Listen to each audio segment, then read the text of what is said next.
আমরা যে পৃথিবীতে বসবাস করতেছি, এই পৃথিবীটা নিয়ে একটু কথা বলি আপনার সামনে। এই পৃথিবীটা কেমন করে সৃষ্টি হলো, কেমন করে সৃষ্টি হলো, এই থিওরি আগে বিজ্ঞান দেন নাই, বর্তমানে সে দিচ্ছেন। বর্তমানে 1927 সালে বেলজিয়াম ক্যাথলিক যাজক জর্জ লিমেটার সর্বপ্রথম বিগ ব্যাং থিওরি আবিষ্কার করেন।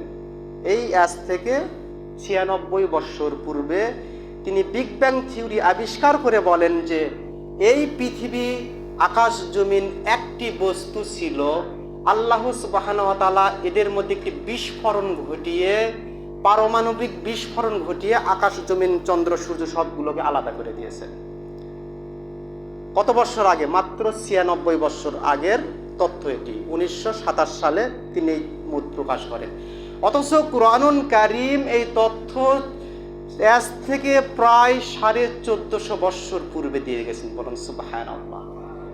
আল্লাহ সুবহানাহু ওয়া তাআলা বলতেছেন সূরা আম্বিয়া আয়াত নম্বর 30, আওয়ালাম ইয়ারাল্লাযিনা কাফারু আন্নাস সামাওয়াতি ওয়াল আরদা কানাতা রাতকা ফাফাতাকনাহুমা। যারা অবিশ্বাস করে, যারা কুফরি করে, তারা কি এ বিষয়ে ভেবে দেখে না যে আকাশ জমিন সবগুলো একটির সঙ্গে আরেকটি ওতপ্রোতভাবে মিশেছিল, অতঃপর আমি আল্লাহদেরকে আলাদা করে দিলাম। দেখেন, আকাশ জমিন চন্দ্র সূর্য সবগুলো একটি বস্তু ছিল, আল্লাহ তাআলাদের মধ্যে বিস্ফোরণ ঘটিয়ে সবগুলোকে আলাদা আলাদা করে দিয়েছেন। পৃথিবী একটি গ্রহ। ওই যে আমরা আকাশে চন্দ্র দেখতেছি, সূর্য দেখতেছি, এইরকম একটি গ্রহ এটিও উড়ে বেড়াচ্ছে। অথচ আমরা মনে করতেছি না আমরা পৃথিবীর ভিতরে আছি, আমরা মনে করতেছি না স্থির রয়েছি। এই পৃথিবী কেমন, আকারটি কেমন, আকারটি কেমন এটি বলতে গিয়ে 500 শতাব্দীর দিকে, আজ থেকে প্রায় 1500 বছর পূর্বে গ্রিক দার্শনিক এবং গণিতবিদ পিথাগোরাস তিনি একটি থিওরি দিয়েছিলেন, ধারণা তিনি দিয়েছিলেন যে পৃথিবী গোলাকার হবে। কিন্তু আমরা আগেও পড়েছি যে পৃথিবী কমলা লেবুর মতো চ্যাপ্টা। তিনি ওই সময় বলেছিলেন, শুধু ধারণা দিয়েছিলেন যে পৃথিবীটা গোলাকার। কিন্তু বর্তমান 1961 সালে একজন নাস্তিক বিজ্ঞানী ছিলেন ইউরি গ্যাগারিন, তিনি এই পৃথিবী রকেট দিয়ে একটি চক্কর দিয়ে এসে বললেন যে না, পৃথিবী হচ্ছে গোলাকার। কি জন্য গোলাকার? তিনি বলতেছেন গোলাকার, তবে এটি দেখতে অনেকটা পেয়ারার মতো। তিনি বলতেছেন যদি আপনার পৃথিবী গোলাকার না হতো তাহলে আমি যেখান থেকে সফর শুরু করেছি এখানে এসে বুঝতে পারতাম না। কি জন্য মনে করেন এখান থেকে বড় কালকাপুর গ্রামের রাস্তা, এটা যদি গোলাকার না হয় আপনি আবার এখানে আসতে পারবেন না। আপনি সোজা চলে গেলেন, বড় কালকাপুর চলে যাবেন।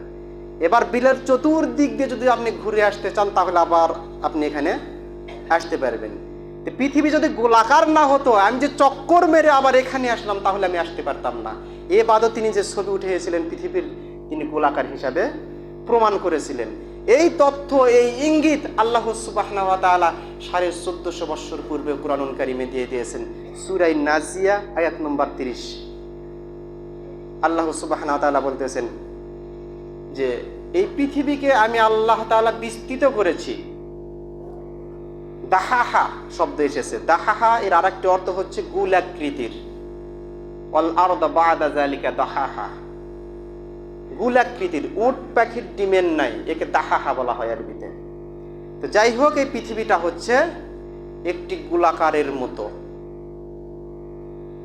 এরপর আল্লাহ সুবহানাহু ওয়া তাআলা সূরা লুকমানের 29 নম্বর আয়াতের মধ্যে বলতেছেন, আলাম তারা আন্নাল্লাহা ইউলিজুল লাইলা ফিন নাহারি ওয়া ইউলিজুন নাহারা ফিল লাইল। তুমি কি দেখো নাই যে আল্লাহ সুবহানাহু ওয়া তাআলা রাতকে দিনের মধ্যে এবং দিনকে রাতের মধ্যে প্রবেশ করান। দেখেন, ইউলিজুল লাইলা ফিন নাহার ওয়া ইউলিজুন নাহারা ফিল লাইল, দিনকে রাতের মধ্যে আচ্ছাদিত করেন, প্রবেশ করেন, এবং রাতকে দিনের মধ্যে প্রবেশ করেন। এটা কি তোমরা দেখতে পাও না? এই আয়াতের ব্যাখ্যা করতে গিয়ে 1100 শতাব্দীর দিকে, আজ থেকে প্রায় 900 বছর পূর্বে ইমাম ইবনু হাজম আন্দালুসি রাহিমাহুল্লাহ তিনি এই আয়াতের ব্যাখ্যা লিখতেছেন, পৃথিবী যদি গোল না হতো তাহলে রাতকে দিনের মধ্যে এবং দিনকে রাতের মধ্যে প্রবেশ করা সম্ভব হতো না। তিনি উদাহরণস্বরূপ দিয়েছেন, একটি বাচ্চার মাথায় যখন প্যাগড়ি পিচানো হয়, 1 প্যাচ 2 প্যাচ 3 প্যাচ 4 প্যাচ দিতেছেন, 1 প্যাচের মধ্যে আর 1 প্যাচ এবার ঢুকে পড়তেছে। যদি গোলাকার না হয় তাহলে রাত দিনের মধ্যে এবং দিন রাতের মধ্যে প্রবেশ কিভাবে করবে?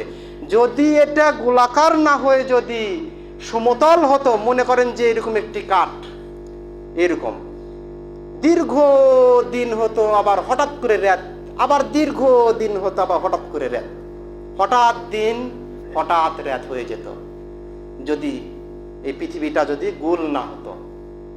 তো যাই হোক, কুরআনুল কারীম ইঙ্গিত দিচ্ছেন 1450 বছর পূর্বে যে পৃথিবী গোলাকার, অথচ বিজ্ঞানীরা কেবল এসে প্রমাণ করতেছেন যে হ্যাঁ পৃথিবী গোলাকার। দেখেন